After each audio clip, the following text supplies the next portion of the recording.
하나님의 말씀을 봅시다. 하나님의 말씀 마가복음을 보도록 합니다. 마가복음 9장 2절로부터 보도록 합시다. 마가복음 9장 2절로 보도록 합시다. 2절에서 29절까지입니다. 마가복음 9장 1절부터 보도록 합시다. 같이 봅니다. 또 저희에게 이르시되 내가 진실로 너희에게 이르노니 여기 섰는 사람 중에 죽기 전에 하나님의 나라가 권능으로 임하는 것을 볼 자도 있느니라 하시니라. 엿새 후에 예수께서 베드로와 야고보와 요한을 데리시고 따로 높은 산에 올라가셨더니 저희 앞에서 변형되사 그 옷이 광채가 나며 세상에서 빨래하는 자가 그렇게 희게 할 수 없을 만큼 심히 휘어졌더라. 이에 엘리야가 모세와 함께 저희에게 나타나 예수로 더불어 말씀하거늘 베드로가 예수께 고하되 랍비여 우리가 여기 있는 것이 좋사오니 우리가 초막 셋을 짓되 하나는 주를 위하여 하나는 모세를 위하여 하나는 엘리야를 위하여 하사이다 하니 이는 저희가 심히 무서워하므로 저가 무슨 말을 알는지 알지 못함이더라. 마침 구름이 와서 저희를 덮으며 구름 속으로 소리가 나되 이는 내 사랑하는 아들이니 너희는 저의 말을 들으라 하는지라. 문득 둘러보니 아무도 보이지 아니하고 오직 예수와 자기들 뿐이었더라. 저희가 산에서 내려올 때에 예수께서 경배하시되 인자가 죽은 자 가운데서 살아날 때까지는 본 것을 아무에게도 이르지 말라 하시니 저희가 이 말씀을 마음에 두며 서로 의문이하되 죽은 자 가운데서 살아나는 것이 무엇일까 하고 이에 예수께 묻자와 가로되 어찌하여 서기관들과 엘리야가 먼저 와야 하리까 하나이까. 가라사대 엘리야가 과연 먼저 와서 모든 것을 회복하거니와 어찌 인자에 대하여 기록하기를 많은 고난을 받고 멸시를 당하리라 하였느냐. 그러나 내가 너희에게 이르노니 엘리야가 왔으되 기록된 바와 같이 사람들이 인무위로 대우하였느니라 하시니라. 저희가 이에 제자들에게 와서 보니 큰 무리가 둘렀고 서기관들이 더불어 변론하더니 온 무리가 곧 예수를 보고 심히 놀라며 달라와 문안나거늘 예수께서 물으시되 너희가 무엇을 저희와 변론하느냐. 무리 중에 하나가 대답하되 선생님 벙어리 귀신 들린 내 아들을 선생님께 데려왔나이다. 귀신이 어디에서든지 저를 잡으면 거꾸로 져 거품을 흘리며 이를 갈며 그리로 파리하여 가는지라. 내가 선생이 제자들에게 내어 쫓아달라 하였으나 저희가 능히 하지 못하다 하니다. 대답하여 가라사대 믿음이 없는 세대여 내가 얼마나 너희와 함께 있으며 얼마나 너희를 참으리요. 그를 내게로 데려오라 하시매 이에 데리고 와서 귀신이 예수를 보고 곧 그 아이로 심히 경련을 일으키게 하는지라. 저가 땅에 엎드러져 거품을 흘리더니 예수께서 그 아이에게 물으시되 언제부터 이렇게 되었느냐 하시니 가로되 어릴 때부터니이다.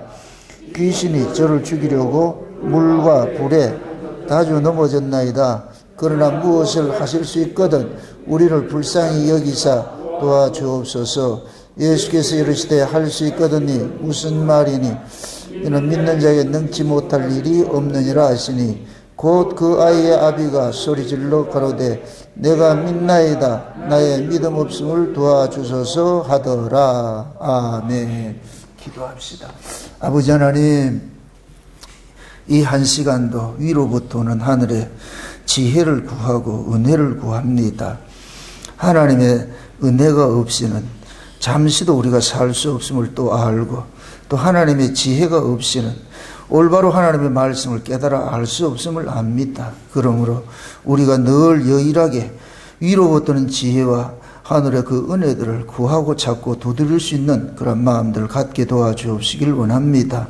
우리가 구하고 찾고 두드릴 때 하나님께서 지체지 마옵시고 우리에게 즉시로 위로부터 오는 지혜와 하늘의 은혜를 우리에게 허락해 주셔서 이 귀신 많은 이 세상 속에서 넘어지지 않고 꿋꿋하게 잘 서서 걸어갈 수 있는 그런 신앙생활을 할 수 있도록 도와주시옵소서. 행여 오늘 또 이 말씀을 통하여서 우리 자신이 내가 지금 어느 경점 어디에 서 있는지, 산 위에 있는지 아니면 산 아래에 있는지 내 신앙도 한번 달아보는 시간들이 될 수 있게 도와주시옵소서. 그래서 오늘 또 이 말씀이 살아가는 종들의 심령 속에 다름질하여 주셔서 저들의 마음속에 악한 생각들이 다 버리게 하시고 귀신의 장난들이 다 떠나가게 하시고 오직 우리 주 예수 그리스도 안에서 평안을 누리고 하나님의 그 은혜가 저희들의 마음속에 강물처럼 흘러 넘치는 복된 시간 되어지게 도와주시옵소서. 감사를 드렸고 그리스도 대신 예수님의 이름으로 기도합나이다. 아멘. 요즘에 계속 산 위와 산 아래 이것도 이렇게 설교 준비를 하다 보니까 산 위에서 내려오기 싫어가지고서 산 위가 이렇게 좋은 줄 몰랐어요. 그래서 다시 한번 산 위, 성경 속의 산 위에 어떤 일들이 벌어졌는가 이렇게 연구를 하다가 오늘 또 이렇게 신약에 예수님께서 산 위에 올라가시니까 예수님이 변형된 그 모습으로 보여주시잖아요. 그럼 예수님이 이렇게 변형된 모습을 보여줬다는 예수님의 재림을 이야기를 하겠죠. 이것은 그 뭐냐? 산 위 세계는 뭐 하느냐? 산 아래 세계와 다른 세계라는 얘기입니다. 다른 세계. 그래서 우리가 최초에 우리의 이 성경을 열면은 신앙의 첫걸음이 에덴 동산부터 시작이 되잖아요. 에덴 동산. 이 에덴 동산은 어떤 가든이란 그런 의미도 있지만 실제는 높이 있다는 뜻이에요. 높이. 에덴 동산이 높이 있다는 그런 의미도 있거든요. 그 에덴 동산의 그 출처가 어디냐? 에스겔서 28장에 보니까 그 에덴 동산의 출처가 나오는데 어디냐? 하늘에 있더라니까. 하늘에 에덴 동산이 있더란 말이에요. 그래서 하늘에 있는 그 에덴 동산을 하나님께서 그대로 이 역사 속에 벤치마킹 해가지고서 이렇게 세워놓은 것이 이 땅에 있는 모습이잖아요. 이 하늘에서는, 하늘의 에덴 동산에 누가 있느냐면은 천사들이 있었고, 이 땅에 있는 에덴 동산에 누가 있느냐? 하나님의 형상을 지음을 받은 인간들이 있고. 그럼 하나님은 하늘에 있는 그 에덴 동산의 그 모습을 이 땅에다 이렇게 세팅을 해놓은 것은 하늘의 이야기를 해주고 싶은 거예요. 하늘의 이야기를. 그래서 하나님께서 그 하늘의 에덴 동산에서 있었던 그 일들을 뭔가 하고 싶었는데 그 일들이 천사들의 그 반란으로 인하여 가지고서 그 일을 하지 못하고 있잖아요. 왜 하나님이 천사들을 창조한 목적은 뭐라 그랬어요? 찬송받기 위함이잖아요. 그렇죠? 찬송받. 이렇게 거꾸로 이렇게 생각을 했어요. 하나님이 우리를 구원한 것은 찬송을 부르게 하려 함이라. 이사야 43장에 분명히 그렇게 얘기해요. 이는 내가 내 백성들을 내가 지었다 그래요. 내가 지었고 내 찬송을 부르게 하려 함이라 그래요. 그래서 나는 내 영광을 우상에게 뺏기지 않겠다는 거예요. 우상에게. 이 이야기는 하나님은 찬송을 받으셔야 돼요. 찬송을 받으셔야 되는 분인데 찬송을 받기 위해서 피조물을 만들었는데 하나님 나라에서 영적 피조물을 만들었던 영적 피조물인 천사들 중에 일부가 반역을 해가지고서 이놈들이 지금 쫓겨나 버렸잖아요. 땅을 쫓겨나 가지고서. 그래서 그 천사들이 불러야 될 그 찬양을 하나님께서 하나님의 아들들을 통해 가지고서 부르도록 그렇게 하나님이 이 역사를 운행을 하신단 말이에요. 그래서 우리가 하나님 나라 에덴 동산의 그 모습을 이 역사 속에 이렇게 펼쳐가지고서 하나님께서 하나님의 형상으로 인간을 만들어서 그 인간들로 하여금 하나님 앞에 찬양 드리도록 그렇게 만들었단 말이죠. 근데 그 찬양을 억지로 드리는 것이 아니고 그 찬양 자체가 감사로 자발적이 돼야 돼. 자발적이 그냥. 자발적이. 그 자발적 찬송을 드리게 하기 위해 가지고서 하나님께서 뭐 하느냐. 인간들이 지옥을 경험을 하게 하고 지옥에서 천국으로 다시 불러오는 일들 하거든요. 천사의 타락은 천국에서 타락을 했어요. 가장 좋은 환경에서 타락을 했어요. 그래서 하나님께서 가장 좋은 환경에서 타락된 자들 밖으로 쫓아내가지고서 여기에서 이제 구원의 역사를 이루잖아요. 구원의 역사. 처절하게 우리가 이 지옥 경험을 하는 거예요. 지옥 경험을. 여기에서 지옥 경험을 한 자들이 예수 그리스도를 통해 가지고서 다시 우리가 그 자리로, 원래 그 자리로 돌아갈 것 같으면 우리는 뭐가 되느냐? 자발적 뭐가 되느냐? 찬송이 나오는 거예요. 이게 이제 신약에서 예수님께서 이렇게 좀 비유적으로 해드릴 때 탕자 비유. 탕자가 아버지 집은 너무 좋은 집인데 너무 좋은 집에 살면서도 그걸 고마운 걸 모르고 살고 있는 거예요. 고마운 걸 모르고 살고 있어. 그게 맨날 불평하는 거예요. 우리 아버지는 왜 저럴까? 우리 아버지는 막 이게 불평하는 거예요. 그래가지고 이 녀석은 호시탐탐 뭐냐?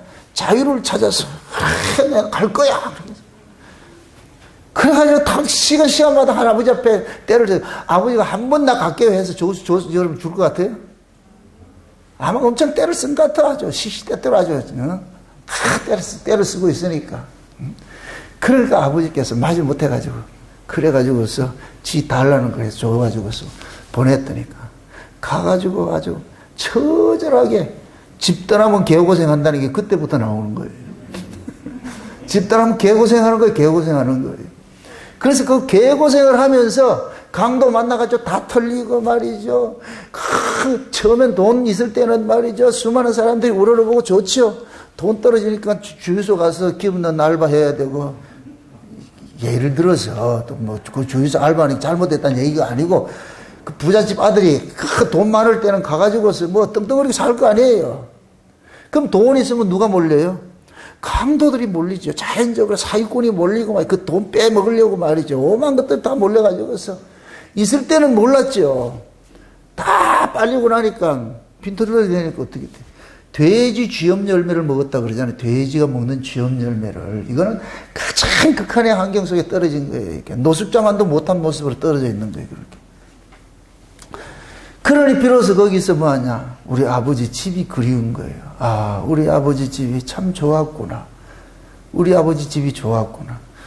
그게 아버지 집이 좋다는 걸 깨달았을 때는 이제는 아들의 신분으로 돌아간다는 거는 그래도 그건 양심은 있어가지고서 이렇게 우리 아버지 집에는 종들도 맨날 산해진미 먹고 사는데 나는 이게 먹고 이렇게 그래가지고 나중에 돌아갈 때는 아들의 신분으로 돌아가는 게 아니고 종의 신분으로 돌아가잖아요. 만약에 이렇게 생각해 보세요. 아들이 돌아왔는데 아버지가 종처럼 대했을 것 같으면 뭐라 그러겠어요? 거기 가서 시불시불 하지요. 이거 어떻게 이럴 수가 있어? 이럴 수가 영감탱이가 지금 내가 아들인데 아무리 내가 종을 대해야 하려고 그러지 그걸 액면 그대로 받아가지고서 이렇게 대할 수가 있냐? 처음에 미안한 건 잠깐이고 가가지고 조금 불만스러워 보세요. 또 시벌시벌 한다니까 가가지고서. 그래서 아버지가 그 아들이 입을 띄지 못하도록 뭐 하느냐. 인상반지 줘가지고 이 침 네가 해라. 네가 맡기라 그러니까 애가 감당이 안 되는 거예요. 이거는 그 계획에 있었다 없었다?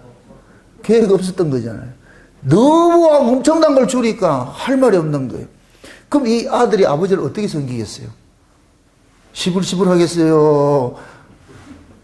감사하겠어요? 감사하죠. 감사하죠. 그럼 그 감사가, 이 탕자가 감사가 어디에서 나왔어요? 어디에서 나온 감사예요? 개고생, 집 떠나서 개고생 해보니까 거기에서 아버지의 귀함을 아는 거예요. 아버지 집의 소중함을 아는 거예요. 그럼 그 탕자 비유가 예수님께서 왜 했겠어요? 그게 지금 우리 모습이에요, 우리 모습. 우리가 아버지 집에 다 있어야 되는데, 천사가 쉬운 얘기로 천사 그 아버지 집의 귀함을 몰랐잖아요. 그죠? 예. 그게 반역을 일으켰잖아요. 우리 아담도, 우리 인류의 조상인 아담도 그 에덴 동산의 귀함을 몰랐잖아요. 그 쫓아내는 거예요, 쫓아내가지고서. 응? 탕자 부여에서는 지가 나갔지만 에덴 동산에는 쫓김을 당했어요, 쫓김을 당해. 나가가지고서 이 땅에서 지옥을 경험하게 하는 거예요, 지옥을. 지옥을 경험하게 하는 것은 상대적으로 하나님의 집이 그만큼 좋다는 것을 가르치는 거예요. 가르치는 거예요. 그래서 지옥을 경험한 사람은 다시 돌아갈 것 같으면 절대로 다른 생각을 하지를 못해. 그 맛을 봤기 때문에. 아담이 저주를 몰랐기 때문에 에덴 동산에서 그 감사를 몰랐던 거예요. 저주를 몰랐기 때문에. 그래서 구원이 뭐냐? 저주 속에서 받는 거로 되어 있는 거예요. 저주 속에서. 그래서 그것이 역순으로 주어진 것이. 우리는 원래 묵시 안에서 우리는 있는 자들이 묵시적 존재들인데 묵시 안에서 역사로 와가지고 역사에서 뭐 하나 다시 묵시로 돌아가잖아요. 돌아가는 것들이. 이걸 이제 오늘 본문식으로 할 것 같으면은 산 위와 산 아래가 있는 거예요. 산 위가 있고 산 아래가 있는데 우리 인류가 시작이 될 때 어디서부터 시작이 돼요? 산 아래에서 시작돼서 산 위에서 시작됐어요? 산 위에서 시작됐죠. 그죠? 예. 그 노아 홍수 이후에 그 노아가 산 위 아라라 산에서 뭐 하느냐? 내려왔잖아요. 그 아라라 산이 그 성경에서 뭐라 표현을 해요? 가장 높은 산에 그 방주가 안착했다 그러잖아요. 그죠? 방주가 그 아라라 산에 가장 높은 산에 안착을 했다 그러잖아요. 그러니까 높은 산에서 지금 뭐가 되느냐? 인간들이 아래로 내려왔잖아요. 내려와가지고서. 그 내려온 이 자들이 다시 어디로 가느냐? 그리로 올라가야 돼요. 올라가야 돼요. 그거를 우리가 그 아라라 산을 천국이라 이렇게 묘사를 할 것 같으면 우리가 다시 어떻게 하느냐? 천국으로 가야 되는 거예요. 가야 된단 말이에요. 그러니까 우리는 이 역사 속에서 하나님 나라를 늘 소망하면서 하나님 나라를 돌아가는 그 삶을 사는 거예요. 날마다 돌아가는 삶을 사는 거예요. 돌아가는 삶을. 그거를 하나님께서 이 역사 속에다가 세팅을 해놓은 것이 여러분들이 여세 동안 세상에 살다가 주일에 이렇게 교회로 오는 것은 여러분 이 교회가 산 위에 있는 곳이 되어야 돼요. 산 위에 있는 곳이. 예? 지금 예수님께서 산 위에 올라가셔가지고서 베드로 요한 야곱을 데려갔잖아요. 그렇게 데려가니까 예수님께서 산 위에 가니까 예수님께서 어떻게 됐어요? 변형이 됐죠. 그죠? 그 무슨 의미다? 산 아래에 있을 때는 예수님 변형됐다 안 됐다? 안 됐겠죠. 산 위에 올라가니까 변형됐죠. 오늘 본문을 보니까 한번 다시 1절을 보세요. 1절하고 2절하고 그걸 한번 살펴보세요. 1절 보세요. 또 저희에게 이르시되 내가 진실로 너희에게 이르노니 여기 섰는 사람 중에 죽기 전에 하나님 나라가 권능으로 임하는 것을 볼 자들도 있느니라 해놓고 엿새 후에 나오죠. 그죠? 지금 여기 서 있는 자들 중에 하나님 나라가 권능으로 임하는 것을 볼 수 있는 사람들이 있어. 그러고 나고 엿새 후에 누구 데려가느냐? 제자들 데려가는 거예요. 제자들 데려갔어요. 제자들 데려갔어요. 제자들 데려갔는데 산에 가보니까 뭐냐? 엘리야와 모세가 나타나가지고 예수님도 흰 모습으로 이렇게 감히 인간들 우리가 눈으로 볼 수 없는 그런 모습으로 그런 모습으로 광채를 띠면서 그런 모습으로 예수님께서 딱 변형돼가지고 나타나는 거예요. 그게 베드로는 대반하는 거예요. 이분은 산 아래에 있는 예수님하고 완전 다른 분이라고 하는 거예요. 그러니까 그 권위에 압도당하잖아요. 압도당해서 엎드려가지고. 그러니까 베드로 뭡니까 그 엘리야하고 모세하고 와가지고서 예수님하고 이렇게 얘기를 하더란 말이죠. 이렇게 생각할 때면 한번 생각해 보세요. 베드로 입장에서 모세나 엘리야는 어느 시대 인물이에요? 오래전 시대 인물이잖아요. 우리가 그 베드로 입장에 봤을 때는 지금 우리가 2000년 전에 이야기하는 것과 똑같은 것이죠. 베드로 입장에서는 모세나 엘리야는 2000년 전 그 시대의 사람이니까 그때 있는 사람이 지금 예수님하고 왔더라니까. 같이 이야기를 하고 있더라니까. 이렇게 될 것 같으면은 타임라인이 뭐냐? 2000년 전이 지금 어디로 왔느냐? 예수님 안에서 지금 뭐냐? 확 압축이 돼버려가지고서. 요렇게 되니까 2000년 전이나 지금이나 뭐가 되느냐? 하나 돼버린 거예요. 시간의 의미가 없어져 버린 거예요. 시간의 의미가 없어져 버렸어요. 예? 고로한 그 세계가 이끌어가지고 뭐가 되느냐? 천국이라고 그러는 거예요. 천국. 우리가 묵시와 역사 이렇게 얘기를 할 때 역사는 늘어져 있어요. 쭉 늘어져 있다니까. 이게 시간이 있기 때문에 시작과 끝이 있잖아요. 그래서 역사는 쭉 늘어져 있는데 묵시는 뭐냐? 늘어져 있는 게 아니에요. 그러니까 지금 역사 속에 있는 그 예수님의 모습이 산 아래에서는 예수님이 역사 속에 있는 예수님의 모습인 거예요.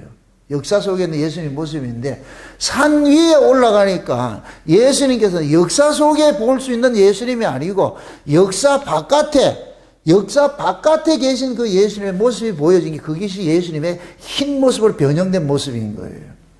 그래서 우리가 이 요한계시록에 볼 것 같으면 예수님의 모습이 어때요? 예수님이 보석으로 되어가지고 무지개가 둘러가지고 감히 인간들이 볼 수 있는 모습이에요. 볼 수 못한 모습이에요. 볼 수 없는 모습이죠. 빛이 빛 안에 거하시니까. 그죠? 옛날에 어떤 분이 그런 얘기를 하더라고요. 이건 우스갯소리에 들으세요. 예수님 빛이라 그러니까 저 태양 속에 예수님이 계신다. 태양 속에 쏙 들어간 것 같으면 예수님이 계신다 그런 얘기를 하더라고요. 그래서 그 3살짜리 그런 발사이기 때문에 그래 생각해라 했는데 예수님이 빛이다 뭐 이렇게 하니까 태양이 마치 예수님이라 생각하는데 예수님께서 이렇게 빛이라 이렇게 한 거든. 예수님은 원래 예수님이 피조물의 빛이에요. 참빛이에요. 참빛이죠. 참빛. 참빛은 피조물로 흉내를 낼 수가 없어요. 이 차원이 다른 거라는 차원이 다른. 그 여러분들 창세기 1장에 볼 것 같으면은 최초의 첫째 날이 뭐가 빛이 있으라 때 그 빛이 이런 빛이 있으로 생각하면 안 돼요. 이 빛이 아니라니까 이거는 원초적인 것이 원초. 그래서 이것이 그 참빛이 요한복음 1장에 볼 것 같으면은 참빛 곧 세상에 그분이 오셨다 그러잖아요. 무슨 빛? 참빛. 그게 창세기 1장에 빛이신 분이. 예? 요한복음 1장에 참빛이 뭐로 왔느냐? 예수님이 오신 거예요. 예수님이 오셨단 말이에요. 근데 산상에 지금 올라가니까 그 참빛의 모습인 예수님께서 지금 서 계신 거예요. 그게 지금 베드로는 그 변형된 건 예수님은 일반 이런 빛이 아니에요. 일반 빛. 이렇게 상상할 수 없는 그 빛이에요. 그러니까 그 빛 아래 뭐하냐? 압도당해가지고서 무릎 꿇는 거예요. 그건 예수님께서 제자들 보고 그러는 거예요. 여러분들아, 너희들이 가야 될 곳이 저런 곳이야, 이놈아. 그걸 지금 알려주는 것이죠. 그럼 베드로가 그곳이 너무너무 좋아가지고 어떻게 해요? 초막 짓고 살자 그러잖아요. 그죠? 여기서 집 짓고 살자 그러잖아요. 그러니까 베드로 입장에서는 예수님의 변화된 그 예수님이 계신 그곳에 내려가고 싶어요? 안 내려가고 싶어요? 거기 계속 살고 싶죠. 영원히 살고 싶죠. 그러니까 여기서 집 짓고 사세요. 살자. 이렇게 얘기를 하잖아요. 장차 또 이렇게 생각합시다. 장차 우리가 천국에 갈 것 같으면 예수님하고 우리하고 집 짓고 살아요? 안 살아요? 같이 살아요. 어떤 분도 그랬더니 천국에는 집이 없어요. 그럼 우리가 뭐 어디 노숙을 하려고 그래요? 우리 다 그렇게 가서 살게 된다니까. 그러니까 하는 지금 예수님께서는 제자들이 그러는 거예요. 너희들이 천국에 하면 이렇게 사는 곳이 있다니까. 그거를 지금 제자들에게 알려주는 거예요. 그래서 이거는 이런 모습을 뭐라 그러냐? 하나님의 나라라 그러잖아요. 그래서 하나님의 나라가 권능으로 임할 거 너희들이 볼 애들이 있다 그러니까 살아서 볼 애들이 있다 그러니까 이 제자들이 만약에 이 베드로가 내려가 가지고서는 뭐라 그랬어요? 하나님 나라 봤다 그랬어요? 안 봤다 그러겠어요? 하나님 나라 봤다 그러지요. 어떻게 하나님 나라 봤냐? 야, 거기 산에 올라갔다니까. 오래전에 돌아가셨던 엘리야, 모세, 우리 형님들이 왔더라니까. 그럼 그 모세하고 엘리야하고 지금 어디가 있어요? 저 천상에가 있잖아요. 맞습니까? 그럼 엘리야하고 모세가 가 있는 그곳이 천국이잖아요. 그럼 모세하고 엘리야가 지금 예수님하고 이박으로 하고 있잖아요. 이박으로 하고 있잖아요. 그럼 하늘에 있는 그 모습이 지금 이 역사 속에서 지금 산 위에서 하늘 예수님께서 보여주는 거예요. 샘플로 이렇게. 아멘? 그러니까 베드로는 그러는 거예요. 우리 여기 살면 안 됩니까? 여기 살면 안 됩니까? 살았으면 좋겠다 그러잖아. 그러나 예수님께서 제자들 데리고 다시 뭐 하느냐? 내려오잖아요. 그럼 제자들 데리고 이렇게 내려오고 보니까 산 아래 모습이 어떤 모습이에요? 수많은 무리들이 둘러싸가지고 서로 변론하죠. 네가 올리 내가 올리 변론하면서 귀신 들린 자 하나 딱 세워놔놓고 어떻게 하느냐? 그걸 가지고서 귀신을 쫓아내는데도 쫓아내더라 못 쫓아내더라? 못 쫓아내고 있는 거예요. 그래서 그 귀신 들린 자 하나를 가지고서 이 사람들이 서로가 뭐 하느냐. 그 귀신들을 쫓아내려고 그렇게 하는데도 쫓아내지 못하고 그 귀신 들린 자가 하는 짓이 뭐하냐. 시도 때도 없이 물에도 넘어지고 불에도 넘어지고 개거품 불고 막 이렇게 경련을 일으켜 이걸 간질이라 그래요. 간질을 한다 그래요. 간질. 근데 간질은 뭐냐면은 그걸 이제 다른 말로 뭐라 그래요? 우리 내 경면이라 그러죠. 내 이상이 있어가지고서 까닥하는 거잖아요. 그죠? 이거는 돌발성이에요. 돌발성. 평상시 괜찮다가도 어떤 사태가 이럴 것 같으면 뭐하냐. 돌발적으로 일어나잖아요. 그죠? 돌발적으로. 그래서 보통 볼 것 같으면 이 간질, 이런 것들은 컨디션이 난조가 일어날 것 같으면 이런 일들이 일어난다 그래요. 그래서 그런 사람들은 좋은 환경 속에서 좋은 컨디션을 유지하게 이렇게 만든단 말이 그렇게 하는데, 지금 그건 뭐냐, 이 세상 자체가 그렇다는 거예요. 산 위와 산 아래를 지금 보여주고 있는 거예요. 여러분들 보세요. 아라라산 위하고 아라라산 아래를 생각했을 때 아라라산 위에 사는 사람들은, 그 위에 산에 사는 사람들은 절대로 하나님을 반역하고 하지 않아요. 그게 늘 하나님 경천사상, 제천사상이라고, 제천사상, 늘 하나님 앞에 그들은 제사 드리는 그 제사를 살잖아요. 하나님과 늘 동행하며 그렇게 살고 있잖아요. 근데 산 아래에서 뭐 하느냐, 바벨탑 쌓아가지고 뭐예요, 막 이 반역하는 일들을 하잖아요. 그렇게 하잖아요. 그 모습이 그 모습을 지금 보여주고 있는 거예요. 응? 그러니까 보세요. 하나님께서 지금 자기 백성들을 이 역사 속에서 우리가 둔 것은, 지금 이 역사 자체가 그건 뭐 하느냐, 산 아래 모습이란 말이에요. 산 아래 모습. 그 산 아래 살아가는 이 삶이라는 것은 우리 꼭 간질 환자같이 늘 우리는 뭐냐면은 거기에 내가 그 간질을 환자같이 막 때로는 말이야 불에도 넘어지고 때로는 물에도 넘어지고 그렇게 해서 우리가 살고 있다니까. 우리가 이게 산 아래 모습이에요. 산 아래 모습. 산 아래는 절대 뭐 하느냐, 평온이 없어요. 산 아래가 이걸 우리가 그대로 요 신앙을 우리가 그대로 이렇게 적용을 할 것 같으면은, 산 아래 신앙은 율법을 상징하고 산 위의 신앙은 은혜를 상징하는 거예요. 그러니까 산 아래 신앙과 율법 신앙은 간질한 자 같이 지 맘대로 해요.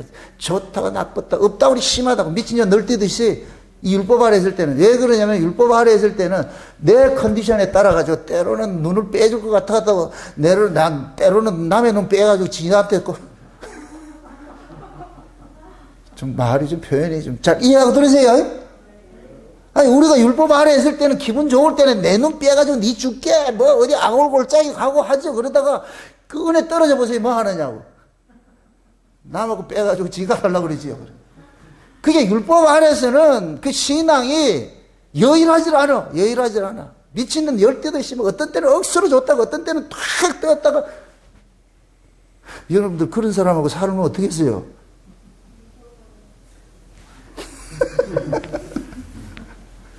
지금 산 아래 모습이 율법 아래 있는 모습이 똑같은 거예요. 그러니까 신앙 자체가 늘 이게 업다운이 심한 거예요. 아침 저녁으로 달라. 어떤 때는 믿음 억수로 좋은 것 같은데 어떤 때 볼 것 같으면 완전 개바닥 떨어져 가지고서 말이죠. 어떤 때는 아리랑 부른다고 하다가 어떤 때 나중에 가서 쓰리랑 부른다고 해가지고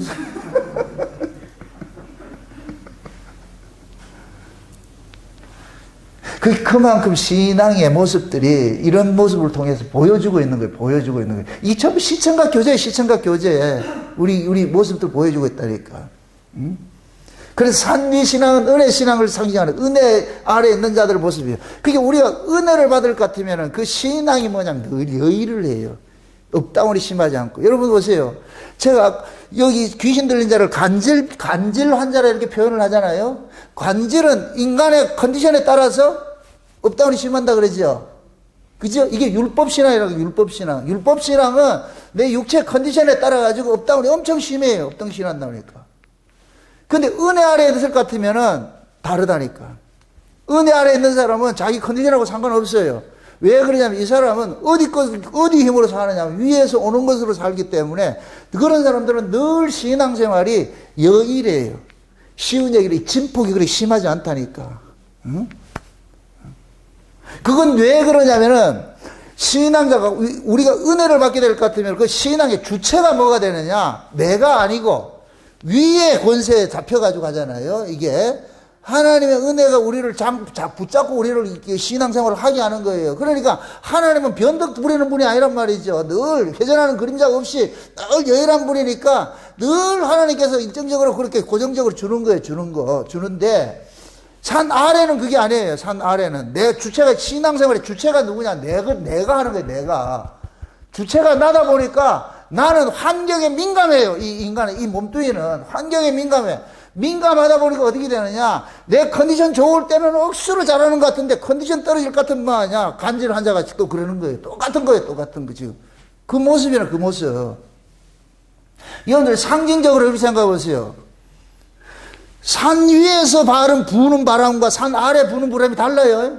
산 위에 부는 바람, 이건 다시 말해서 하늘에서 흐르는 이 바람은 늘 고정이에요. 늘 동일해요.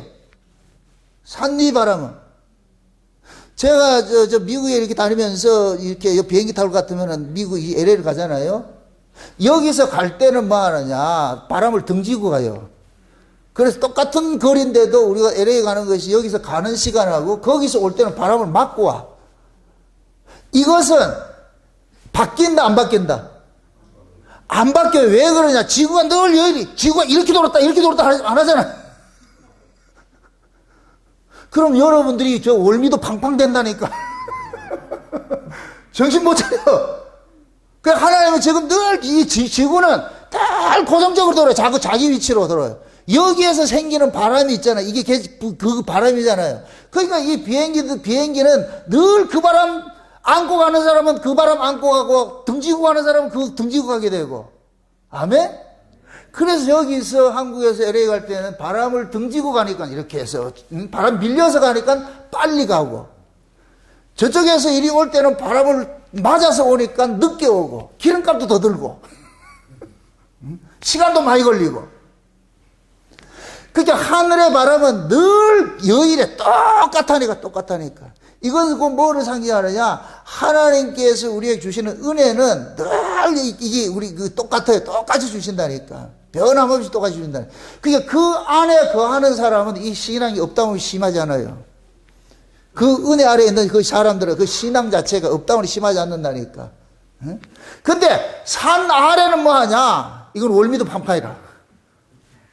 지금 어디 이상한 말을 하는데.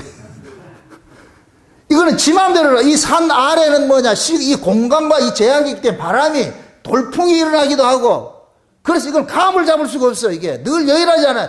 오른쪽에서 불었다가 왼쪽에서 불었다가 막 이 개구리가 불었다가 이렇게 한단 말이죠. 이게 곧 뭐와 같으냐면은 이 역사 속에 있는 이 율법 아래에 있는 신앙과 똑같은 거예요. 똑같은 거. 그래서 율법 아래에 있는 신앙들은 귀신 들린 사람하고 똑같은 신앙의 모습을 하고 있다니까. 여러분들의 주변에 신앙생활이 없다고 이렇게 심한 사람일 것 같으면 그 사람을 미워하지 말고 그 사람이 지금 현 주소를 아시라고. 그 사람이 왜 저러는지. 지금 산 아래는 아래 바람의 영향을 받게 돼 있어요. 아래 바람을 영향 받게 돼 있다니까. 이거는 늘 뭐냐면 변하는 거예요. 변하는 거. 이건 지 컨디션 따라 가지고서, 응? 그래서 우리의 신앙을 하나님께서 뭐 하느냐? 산 아래서 산 위로 올려주는 신앙을 하는 거예요. 산 아래서 산 위로 올려주는 거예요. 그래서 이스라엘 백성들이 이걸 상징적으로 하나님께서 예루살렘 성전을 어디에 지어놓냐? 산 꼭대기를 지어놓은 거예요. 산 꼭대기. 해발 800m 위에도 지어놨다니까. 그 해발 800m 위로 지어놓은 것이 산 아래는 귀신의 역사하는 곳이고 산 위 예루살렘 성전에는 하나님의 은혜가 있는 곳이라고 이렇게 표현을 하는 거예요. 그게 이스라엘 백성들 입장에서는 산 아래에 있는 사람 입장에서는 800m 고지 위에 있는 그 성전은 곧 뭐냐? 아라나 산 위에 있는 것과 똑같은 모습이라니까. 그게 백성들은 늘 어떻게 하냐? 성전에 어떻게 하느냐? 아래에 있는 사람이 그리로 올라가잖아요. 이게 하나님이 역사 속에서 자기 백성들의 신앙을 지금 예행 연습시키는 거예요. 예행 연습시키는 거예요. 날마다 우리가 아래에 있던 자들이 저 위로 올라가야 돼. 위에 올라가야 돼.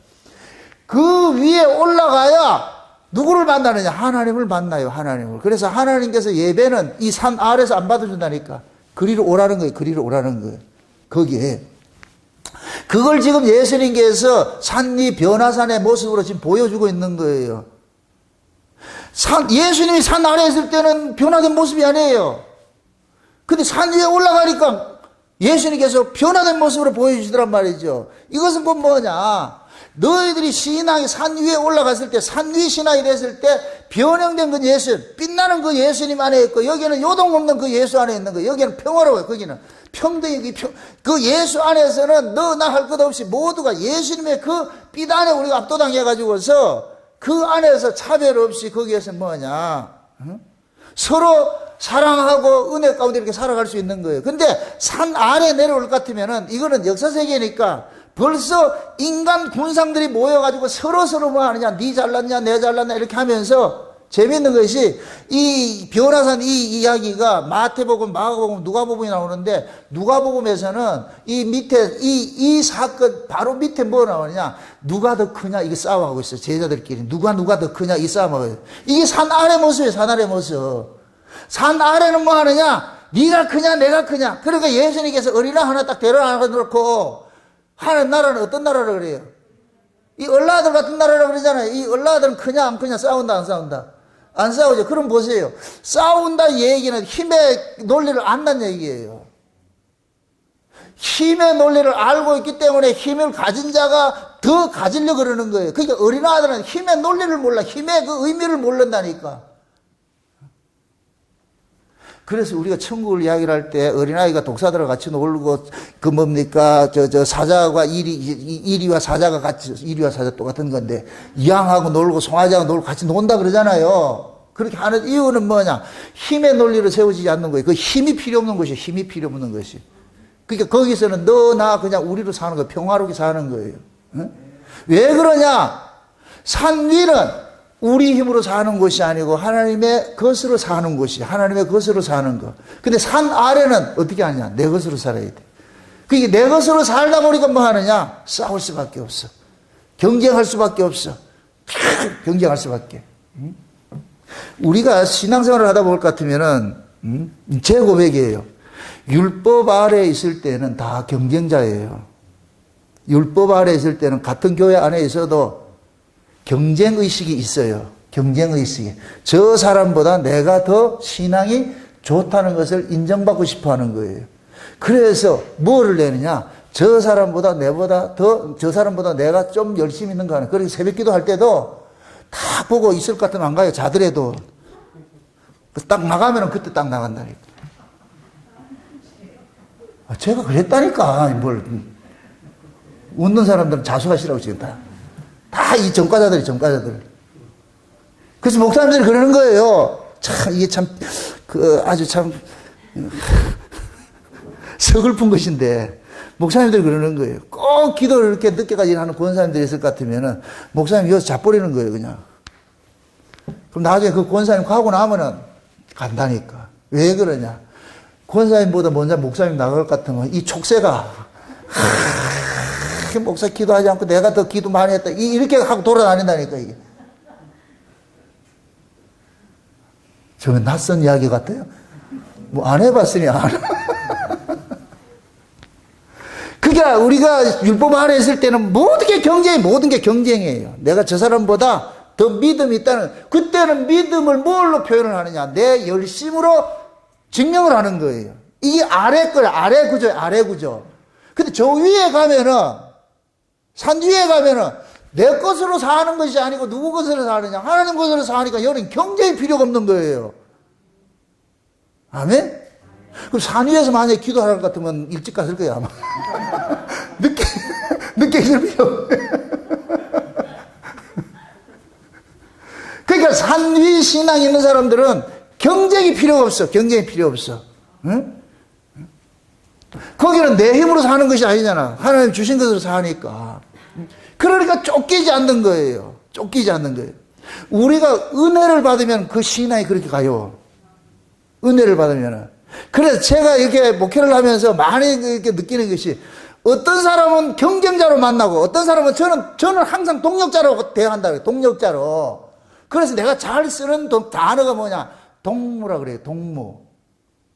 내가 잘 쓰는 동무가, 여기서 말하는 동무, 저 아바이 동무가 아니고, 북한의 아바이 동무가 아니고, 그냥 어깨 동무하면서 발가벗고 불알 친구들 말하는 거예요. 불알 친구들.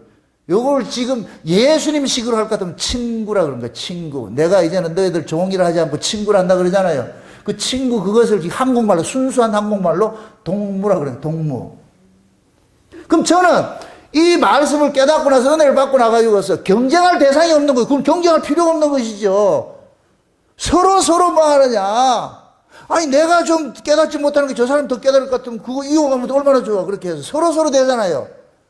그런데 아직까지 이런 사람 만나보지 못했어. 나는 항상 동력자로 대하는데 저쪽에는 항상 경쟁자.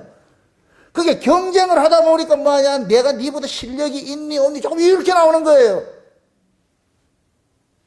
그게 결국 뭐냐면 뒤통수 맞고 말이죠, 배신당하고 이런 일 때 겪는 거예요, 그게. 근데 나는 그걸 원망하고 싶은 생각이 없어요. 왜 그러냐면은 내가 지금 깨닫고 하는 것들이 내 실력으로 내 지혜로서 나온 것이 아니고 하나님 계시로 주어지는 것이기 때문에, 그 하나님께서 주어지는 것으로서 내가 이만큼 누리고 있기 때문에 이걸 가지고 내가 경쟁할 이유가 없죠. 이걸 내가 쌓아놓고 할 것 같으면은 얼마든지 경쟁하는데. 그래서 제가 그러는 거예요. 복음이라는 것은 내 사유화도 안 되고 소유화도 안 되는 거예요. 이건 은사기 때문에, 은사기 때문에. 은사는 그때그때 하나님께서 필요하면 주시는 거예요. 필요하면 주시는 거예요. 누구를 위해서? 주의 백성들을 위해서. 목사를 세운 것은 목사 네 배불러 잘 먹고 살아라 이런 거 한 것이 아니란 말이죠. 하나님께서 목사에게 이 계시를 준 것은 요한계시를 보시라고 아시아 7교회에다 사자들에게 뭐를 줬어요? 편지를 줬죠. 편지 준 목적은 너희들이 사자들을 니들끼리 알아가지고서 백성들 위에 군림해가지고 쟤들한테 그 종부리 달아 이렇게 준 거예요. 그들에게 알려주라 그러는 거예요. 알려주라 그러지, 알려주라 그러지. 알려줘가지고서 너가 받은 네가 전해준 그들이나 한 성령 안에서, 한 말씀 안에서 그냥 어깨동무하면서 주님 나라 소망하면서 그 극심한 그 환란을 이겨내라고 그런 거예요. 이겨내라고. 아멘?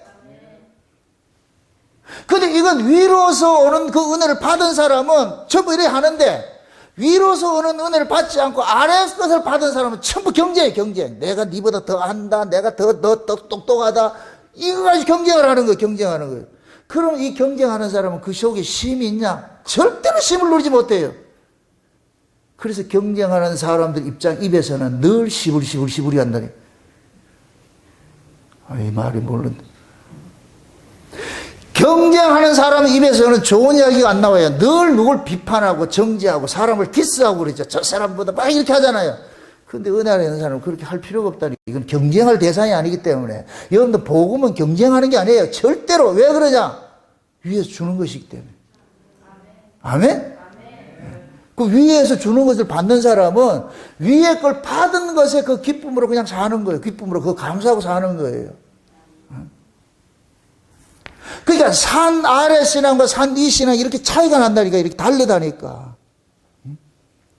지금 요즘 우리가 뭐냐면은 이거 뭡니까 아라산 그것 때문에 잠깐 이 얘기가 나오는데, 저는 지금 이 아라산 이 요즘에 이 아리랑 고개 넘어가는 이것 때문에 내가 흥분이 돼 있어. 그게 이걸 이 비밀이 깨닫고 나니까 이제는 모든 연구를 그리로 하는 거예요. 산으로 연구.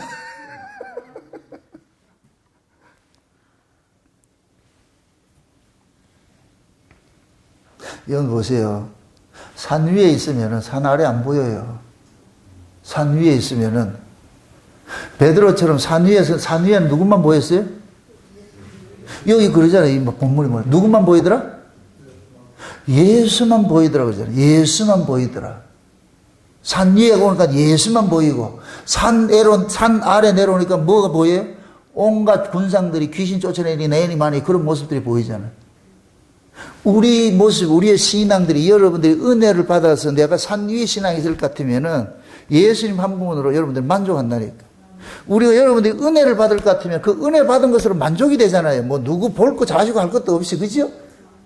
은혜 받을 것 같으면 그냥 가슴이 뭉클뭉클하고 말이요. 그 말씀을 통해서 깨달아질 것 같으면 그 자체가 아주 좋아. 뭐 다른 거 볼 거 없어. 옆에서 누가 뭐 들고 온다 다 귀찮고 뭐 이사 왔는데 떡 먹으세요. 아이 고맙습니다. 난 먹을 떡이 있습니다. 그게 내가 은혜를 받으면은 염려, 근심, 걱정 이런 것들이 나를 엄습하지 못해. 나를 지배를 하지 못한다니까. 왜? 내가 위에 있는 것을 먹고 살기 때문에. 위에 있는 것을 먹고 살기 때문에.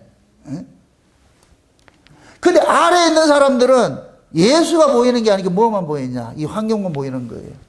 어떻게 하면 먹을 거, 어떻게 하면 살까, 어떻게 하면 살까. 이러니까 여기에 무슨 평안이 있고 이게 쉼이 있겠냐고. 계속 쫓기는 건데, 계속 쫓기는 건데. 이 아래는 전부 강도들만 있는데, 서로 죽고 죽이는 이런 구조대로 있는데. 그래서 하나님께서 지금 예수님께서 제자들 데리고 그것도 애제자 3명이잖아요. 그죠? 애제자. 제가 이 얘기를 했죠. 여러분들 보세요. 예수님께서 오셔가지고 했을 때 수많은 무리들이 있고 그 중에서 예수님께서 12제자를 선택하지요. 큰 무리가 있고 12제자가 있죠. 12제자 속에 또 이걸 또 나누면 같으면 3제자가 있어요. 3제자. 그죠? 항상 3제자 되어놨어요. 근데 예수님께서 마지막에 십자가 밑에 누구만 따라가느냐? 하나 딱 따라가요. 하나. 제자 중에 12제자 중에 딱 한 사람 쫓아가요. 한 사람이 누구냐? 사도 요한이죠. 그죠? 사도 요한 쫓아가죠. 그럼 그 사도 요한은 뭐냐? 예수님과의 이 관계가 우리가 성막에 뜰을 볼 것 같으면 뜰이 있고 성소가 있고 지성소가 있단 말이죠. 있잖아요. 그럴 것 같으면은 그것을 예수님의 제자들과 제자를 분리할 것 같으면은 12제자가 있고 3제자가 있고 한 제자가 있잖아요. 이렇게 되면 사도 요한은 어느 구역에 있는 사람 같아요? 지성소지, 지성소. 아멘? 그 지성소는 뭐냐? 사랑하는 관계예요. 그래서 사도 요한을 사랑의 제자라고 그러는 거예요. 사랑의 제자. 베드로 보고 사랑의 제자를 하지 않아요. 사도 요한만 그렇다니까. 그래서 상징적으로 사도 요한만 예수님 품에 안겨. 넌센스가 아니고 이 실제 계시는 예수님의 심장 소리 들은 사람 누구다? 사도 요한만 들었다니까. 품에 안겨서. 그러니까 나머지 베드로, 요한, 베드로하고 야고보는 이 사람들은 뭐 하느냐? 성소신앙이 되는 것이죠. 성소신앙이 되는 것이고. 그래서 볼 것 같으면 성경에 이걸 볼 것 같으면은 베드로, 요한, 야고보의 이 행적들이 있는데 다른 제자들의 행적들은 없어요. 성경 속에 기록을 안 해놨는데 없다니까. 그냥 12제자만 있다 이렇게 해놔놓고 다른 사람은 또 없어져 버렸어. 응? 그럼 이 이야기는 곧 뭐냐? 성막을 생각을 했을 때에 이들은 다른 제자들은 뜰신앙이고 베드로, 요한, 야고보는 성소신앙이고 그 중에서 사도 요한은 지성소신앙이고 그러니까 성소와 지성소만 이 성소와 지성소 신앙이 곧 뭐냐? 천국신앙이고 천국신앙. 뜰신앙은 어디냐? 세상 역사신앙이고 산 아래 신앙이고 이해되죠? 네. 그래서 하나님께서 지금도 자기 백성들에게 이 구조를 가지고 다스리는 거예요. 이 구조 안에서. 그래서 우리가 교회 안에도 마찬가지예요. 이 교회 안에도 하나님의 그 말씀을 가까이 있는 사람이 있고 멀리 떨어지는 사람이 있고 그 등거리 회개하는 사람이 있고 다 다르다니까. 그러니까 예수님과 밀접한 그 관계 안에 있는 사람들은 이런 사람들은 흔들리지 않아요. 베드로는 예수를 부인하고 저주한 경험이 있지만 사도 요한은 했다 안 했다? 안 해요. 절대로 할 수 없어. 왜 그러냐? 사도 요한은 지성소의 그 사랑을 받았기 때문에 예수의 그 사랑을 받은 건 사도 요한인 핍박받는 거나 베드로 핍박받는 거나 똑같은 핍박이에요. 그런데 하나는 핍박받은 게 예수님 부인하고 저주하는데 사도 요한은 절대로 안 하는 이유가 뭐냐? 똑같은 환경인데 그래. 똑같은 환경인데 또 다시 봅니다. 12제자가 같이 최후의 만찬을 하고 이렇게 해서 떡을 먹고 다 포도주를 마시고 했는데 똑같은 그런 환경인데 베드로는 뭐 하냐? 부인하고 저주하는 환경으로 갔는데 사도 요한은 끝까지 쫓아가는 거예요. 끝까지 쫓아가는 거예요. 이것은 뭐냐? 사도 요한이 예수님의 받은 사랑하고 베드로가 받은 사랑은 다르기 때문에 그런 거예요. 그래서 진짜 예수님의 그 사랑을 딱 받은 사람은 절대로 배신을 못해. 떠나지를 못해. 그 사랑이 너무 크기 때문에 그 사람 빼앗길까봐 겁나는 거예요. 빼앗길까봐서. 그래서 끝까지 쫓아간다니까. 아멘? 우리가 지난 시간에 우리가 아말렉 전쟁 얘기할 때 그 아말렉이 어디에 있는 사람을 공격한다 그랬어요? 뒤에 처진 자들.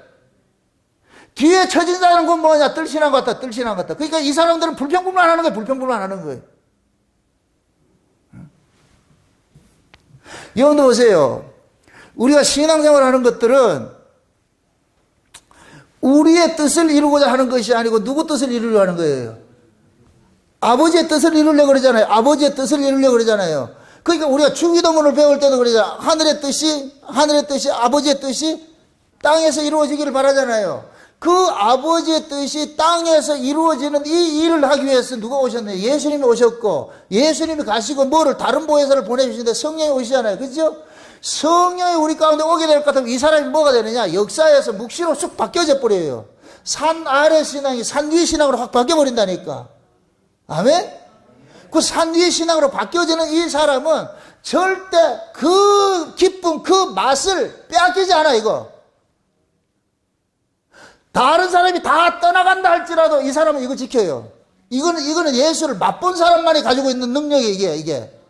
근데 이것이 그 사람이 지켜내는 것이냐? 아니에요. 쉬운 얘기로 우리 예수님께서 한번 사랑 준 자는 끝까지 예수님께 지켜내는 거예요. 쉬운 얘기로 예수님은 예수님의 것을 예수님이 지켜내요. 그럼 예수님은 누구 지켜내느냐? 지성소에서 예수님과 사랑 나누는 사람 지켜내는 거예요. 끝까지 지켜내는 거예요. 다른 사람 다 떠난다 할지라도. 그러니까 지켜내는 그것이 누구 힘이에요? 사도 요한의 힘이에요? 예수님의 힘이에요? 예수님의 끄는 힘이죠. 아멘? 네. 그러니까 예수님의 그 사랑을 받은 사람은 절대로 주님을 떠날 수가 없어. 그래서 오순절 성령이 임하고 나니까 베드로도 그 성령 임하기 전에는 예수님 부인하고 도망갔는데, 저주하고 도망갔는데, 성령 임하고 나니까 베드로 역시 뭐가 되느냐? 지성소 신앙을 맛보게 되는 거예요. 예수님께서 베드로를 지성소 안으로 불러들인 거예요. 여기가 안에 뭐가 이루어지냐? 지성소가 이루어져요. 지성소가. 아멘? 그러니까 베드로가 그 맛을 딱 예수님 오순절 성령 임하고 딱 나니까 예수님이 이제 이 속에서 베드로를 딱 붙잡아 주니까 베드로가 성령 오기 전에는 예수님 부인하고 저주했는데 죽음 앞에서 두려워했는데 성령 받고 나니까 죽음을 두려워하지 않고 내 목숨 가져가더라도 나는 예수 부인 못한다. 이 신앙이 자리로 가는 거예요. 아멘? 그럼 베드로는 지금 이 봤을 때 예수님이 자기 안에 성령으로 오시기 전에는 베드로는 무슨 신앙이냐? 산 아래 신앙이야. 산 아래 신앙. 귀신 신앙과 똑같은 거예요. 귀신한테 들어갔다 나왔단 말이야. 물에도 넘어지고 불에도 넘어지고 이거 하는 거예요. 간질병 환자같이. 그런 신앙이었는데 성령이 딱 베드로 속에 딱 오고 나니까 신앙이 베드로 신앙이 어디냐? 산 위 신앙으로 확 바뀌어버려. 산 위 신앙으로 바뀌니까 자기 일신앙에 어떤 위험과 이런 게 온다 할지라도 거기에 타치하지 않는 거예요. 왜 그러냐? 거기서 뭘 받느냐? 성령이 오고 나니까 누가 보느냐? 보세요. 이거 잘 이해하고, 영적으로 이해하고 들으세요. 성령이 임하고 나고 모세하고 엘리야하고 같이 놀아. 또 이것도 이단되면 큰일 났다지. 성령이 임하고 날 것 같으면은, 보세요. 성령이 임하기 전에 우리가 역사 속에 속했어요. 역사는 시작과 끝이 있다 그랬어요. 이건 하나 될 수가 없어. 역사 신앙은 모세는 모세고 엘리야는 엘리야고 나는 나예요. 이 거리상으로 갈 수도 없어. 역사 신앙은.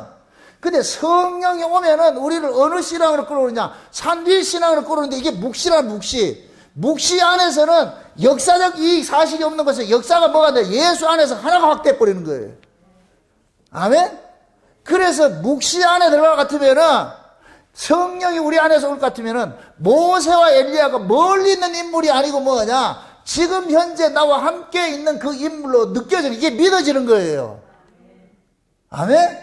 이렇게 될 것 같으면 모세 이야기가 내 이야기가 되고 엘리야 이야기가 내 이야기가 되고 구약의 이야기가 내 이야기가 되고, 제가 늘 그러잖아. 모든 성경 이야기는 내 이야기가 돼야지. 이스라엘의 이야기 되면 안 돼. 그럼 그 사람들 이야기지. 내 이야기가 돼야 돼. 내 이야기. 이게 성령 오기 전에는 전부 남의 이야기였는데 성령 오면은 이 성경의 이야기가 전부 내 이야기로 들려지도록 만들어주는 거예요. 아멘?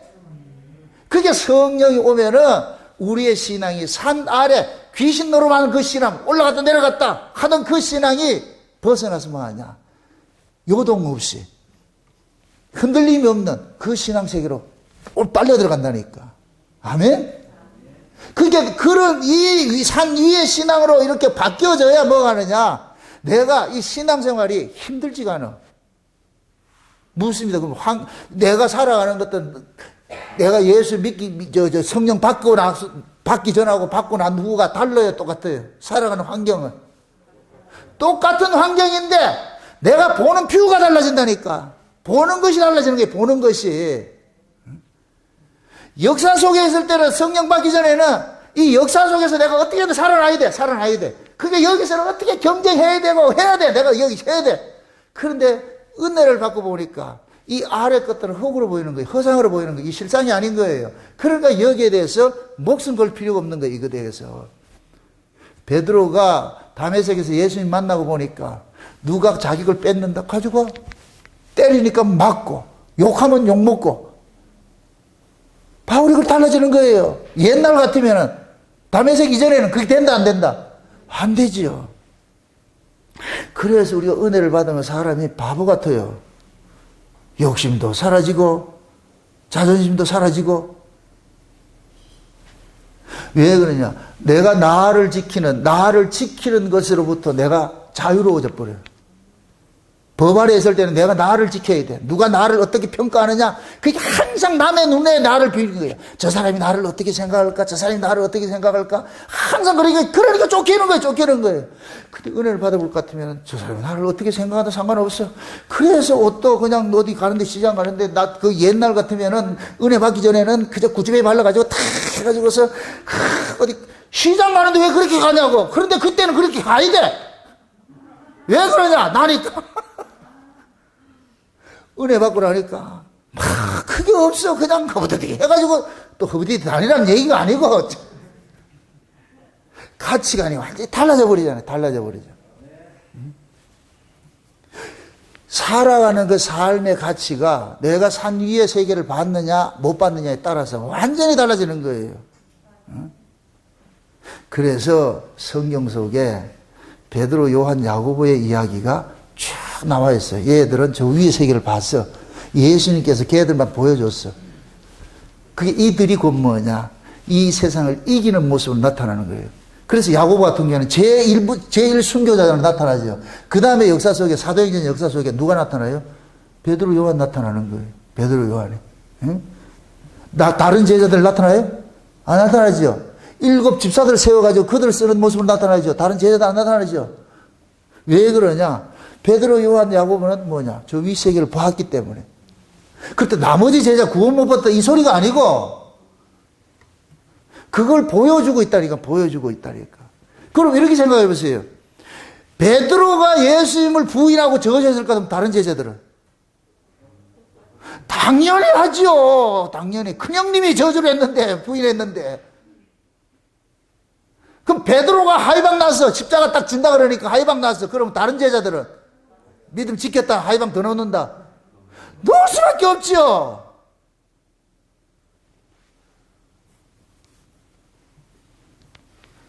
그래서 참 감사한 게 예수님께서 도망간 그 베드로 옆에 누가 있느냐? 요한이 있어. 요한이. 예수님 누구 찾아가느냐? 요한 찾아가는 거예요. 요한. 베드로를 찾아간 게 아니고 요한을 찾아가. 요한이 베드로한테 주님 왔다. 베드로 주님 온 거 안다 모른다? 몰라. 왜? 못 봤으니까. 그래서 사도 요한이 알려주는 거예요. 베드로를 보고 형님아 주님 오셨네. 어디? 옆에 있는데도 몰라. 그래서 예수님께서 배를 타고 가가지고서 고기 잡는 것까지 알려주잖아요. 나중에 그 베드로, 그런 베드로가 오순절 성령 임하고 나니까 완전히 달라져 버리잖아요. 완전히. 그건 뭐냐? 베드로의 그 신앙이 베드로의 능력이 아니고 주님께서 베드로를 꽉 붙잡고 있으니까 베드로가 어떻게 했냐? 도망가던 그 베드로가 예수를 위해서 목숨 버짓 구하더라고요. 예수 때문에 죽을까봐 도망가던 자가 이제는 예수를 위해서 목숨을 버리는 쪽으로 가는 거예요. 아멘? 이게 곧 뭐냐? 베드로의 능력이 아니고 주님이 베드로 속에 확 붙잡는 거예요. 그래서 요한복음이 그러는 거예요. 넌 젊어서는 네가 띠띠고 다녔는데 네 마음대로 다녔는데 늙어서는 띠띠고 가지 못하고 네가 원치 않는 길로 간다 그러는 거예요. 그건 뭐냐? 예수님께서 베드로 속에 성령으로 오고 나니까 베드로는 지 인생이 차압당한 거예요. 무엇입니다? 베드로 인생이 예수님에게 차압당하고 나니까 베드로 인생이 힘들었다, 편하다. 예수님이 베드로 인생을 차압을 당하니까 겉으로 드러나는 것은 힘든 모습인데 베드로의 마음은 가장 평안해요. 왜 그러냐? 지 인생 지가 지킬 게 없어져 버렸어. 이제 자기가 자기 걸 지킬 게 없어져 버렸어. 그러니까 베드로는 뭐냐? 주님이 끌고 가는 대로 가는 거예요. 이럴 때 베드로의 인생이 요즘 말로 할 것 같으면, 요즘식으로 말할 것 같으면 베드로의 인생이 예수님 앞에 전폭적으로 뭐가 되냐? 차압이 되는 거예요. 전폭적으로 맡기는 거예요. 여러분들 보세요. 광야 이스라엘 백성들이 갈 때에 하나님 앞에 모든 걸 맡겨야 그 길을 가지, 맡기지 못하면 못 가요. 그걸 못 간다니까. 하나님께서 이스라엘 백성들을 광야에서 끄집어서 가나안 가는 길에는 가나안 가는 코스가 있어. 그래서 그 노정대로라고 그래.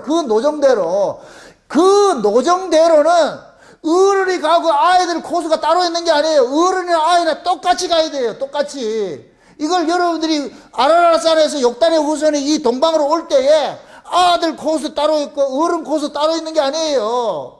어른이 가면 아이들도 따라와야 돼요. 따라와야 돼요. 아멘? 그 노정대로 그 코스는 변하면 안 돼요. 변하면 안 돼. 이걸 제가 우리 신앙으로 적용을 할 때 제가 늘 그러잖아요. 정답을 바꾸지 말라 그러는 거예요. 정답은 어른이나 아이나 똑같다니까. 아이라고 정답 바꿔놓고 어른이라고 정답 세우는 거 하지 않는다니까. 제가 여러분들한테 이렇게 설교를 할 때 때로는 냉정하게 하는 이유는 이 정답은 그 누구도 바꾸면 안 돼. 그 사람이 지금 이 정답대로 못 산다고 해서 그 사람 비유 맞춰가지고 그 정답 바꾸면 안 된다니까. 근데 이걸 모르는 사람들은 너무 목사님이 너무 고지식한 거 아니냐, 너무 법이 아니냐, 독재 아니냐. 여러분도 보세요. 독재는 하나님이 독재, 하나님 독재. 왜 그러냐? 생명에 속한 것은 절대 양보가 안 돼요. 어린아이나 어른이나 독약 먹으면 죽어요. 그죠? 그럼 독약을 먹게 해야 돼요? 먹지 못하게 해야 돼요?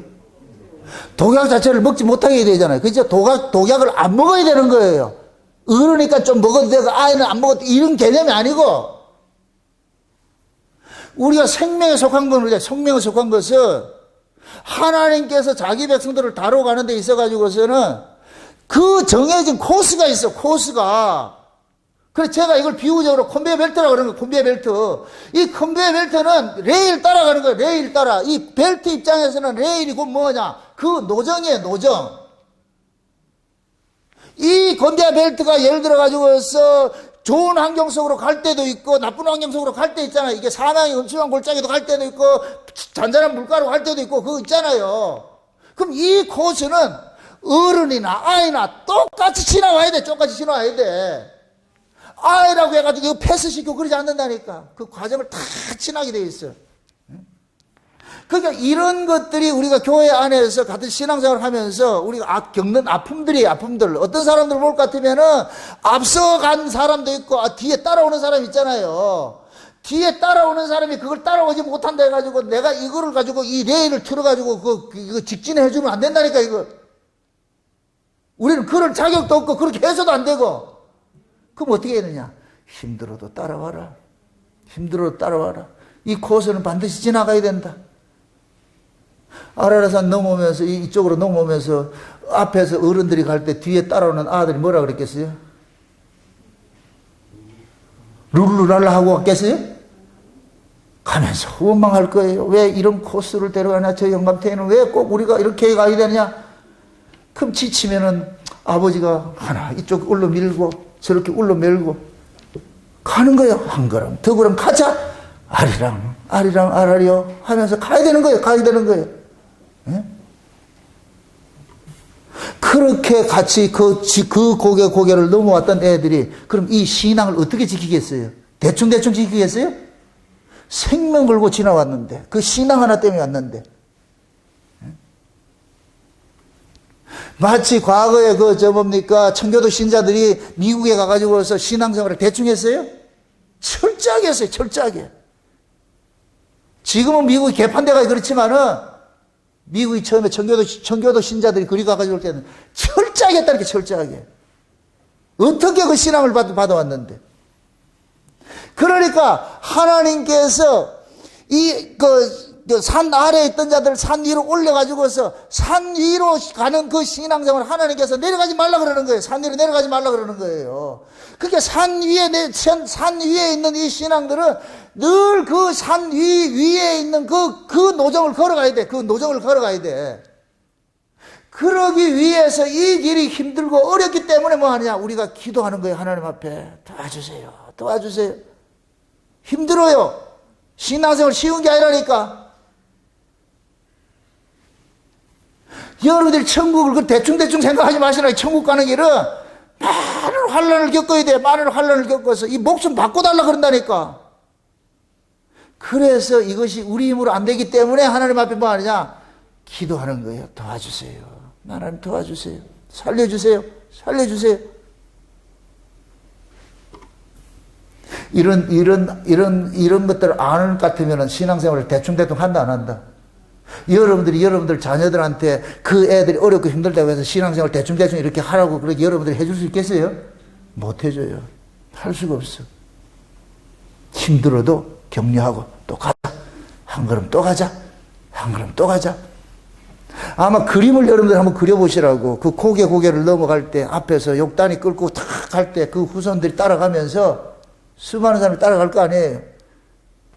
탁 가면 녹단은 가면서 뒤다보는 거예요. 아유, 저 녀석이 좀 떨어져 있네. 좀 쉬었다 가자. 이렇게 또 못 오면 어떻게 하겠어요? 왔던 길 다시 가가지고 어떻게 한다? 울러매고 또 오겠지요. 그렇게 해서 한 거예요. 그렇게 해서 우리 선조들이 믿음에 지킨 사람들이 그렇게 왔다니까.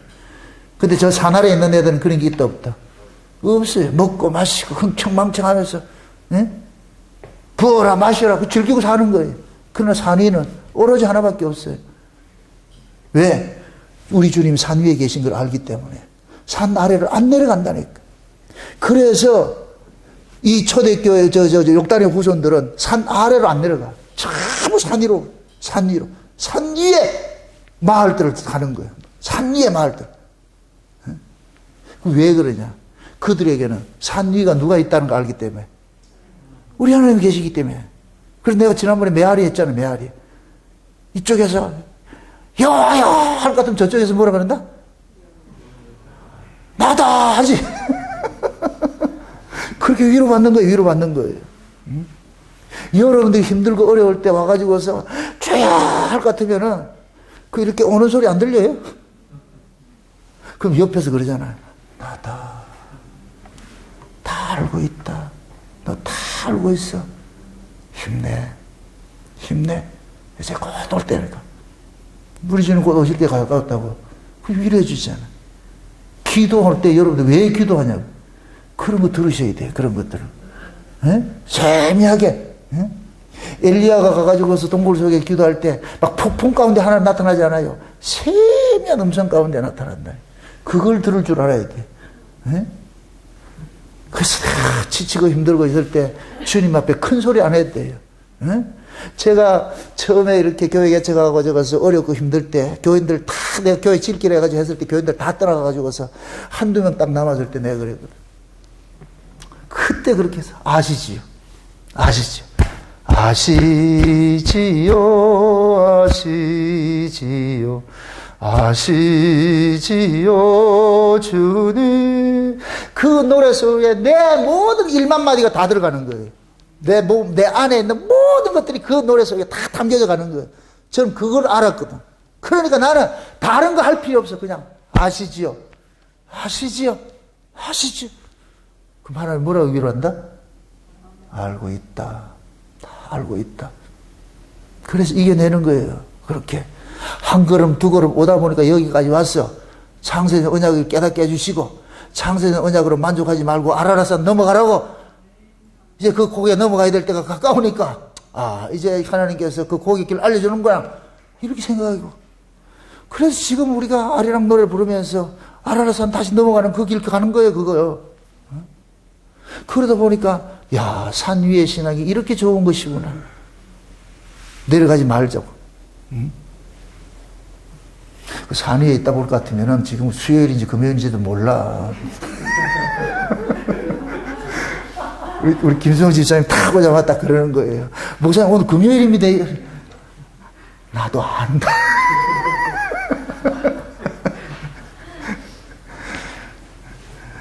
여러분들도 마찬가지예요. 저는 소망이 그래요. 여러분들이 참 그거예요. 나를 만나줬듯이 저분들 좀 만나달라 그래요. 내 소망하는 게 기도가 그거예요. 우리 교인들한테 하나님 나 찾아왔듯이 저분들 좀 찾아가서 만나주세요. 내가 내 새끼들, 우리 새끼들을 위해서 기도하는 게 그거예요. 하나님 나 찾아와 만나줬듯이 저 새끼들 좀 빨리 좀 찾아가가지고 좀 만나주세요. 아버지가 목사라서 자식들이 다 목사 신앙 같이 갔냐고. 아니란 말이죠. 에? 그러니까 내가 먼저 만난 입장에서는 속 타는 거예요, 속 타는 거예요. 그러니까 하나님 앞에 그러는 거예요. 좀 만나주세요. 저놈들 좀 찾아가 만나주세요. 조만간 찾아가겠지. 찾아가면 어떻게 된다, 인생이?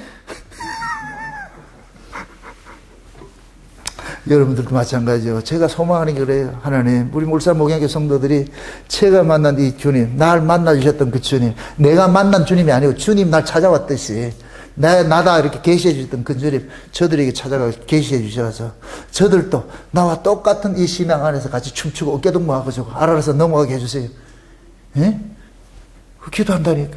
이제 여러분 기도할 때도 그 기도하세요. 하나님, 여러분들의 가정 속에 자녀들이나 여러분의 남편이나 여러분의 아내나 같이 가야 돼. 같이 가야 돼. 같이 어깨동무하면서 같이 가자. 지치지 말고 힘들어하지 말고 주님 곧 오실 때 가까우니까 모든 사인을 통해서 보여주고 있는 때니까 낙마하지 마시고 이 또한 지나가리라 그렇게 생각하시고 또 한번 툭툭 돌고 일어나셔서 그렇게 해서 또 한 곱이 넘어가고 또 한 곱이 넘어가고 그렇게 해서 가다 보면은 그 자리가 오겠지요. 아리랑 노래 부르면서 우리 같이 한번 가봅시다. 그렇게 해서 이전에 여러분 기도할 때 하나님 그 곡에 넘어가도록 동행해 주세요. 나 붙잡아 주세요.